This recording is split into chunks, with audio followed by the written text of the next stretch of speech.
વાસણ ધોવે એકલા લીસોટા દેખાય છે ને પાવડર એકલો ઉઘડ્યો છે.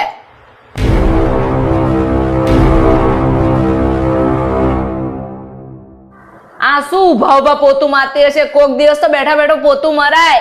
તારા મા બાપે કઈ શીખવાડ્યું નથી તને? મમ્મી તમારે મને જે બોલવું હોય ને એ બોલો, પણ મારા મા બાપ વિશે કઈ ના બોલશો. બસ જીભડો તો ફટાફટ ચાલે છે, એમ કામ કેમ નથી ફટાફટ થાતું?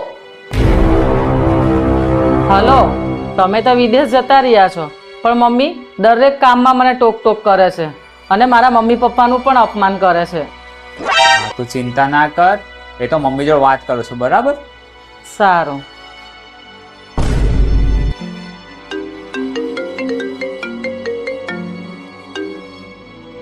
હાલો બેટા. અરે મમ્મી, તમે ગાયત્રીના મા બાપ વિશે કઈ બોલ્યા? હા તે બોલું જ ને. શું? અરે એના મા બાપ ને ઘરેથી કઈ શીખી જ નથી આવી અને મારી સામે એ જીભડો ચલાવે છે, તો બોલવું જ ને. જો મમ્મી, એક વાત સમજી લ્યો, ગાયત્રી છે ને મને જોઈને આ ઘરમાં આવી છે.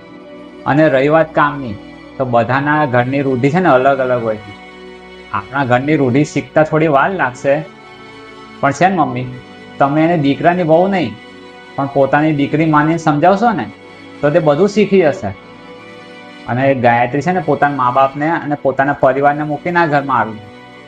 એને ફક્ત પ્રેમ જોઈએ છે. તમે એક મા બને શીખવાડશો ને તો તે બધું શીખી જશે. તમે છે ને મમ્મી એને પ્રેમ આપો, નફરત નહીં.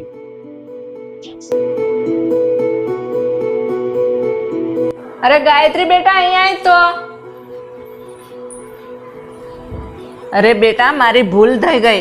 આજથી છે ને સાસુ બને નહીં પણ મા બને તને કામ શીખવાડીશ. હા હવે તો ખુશ ને?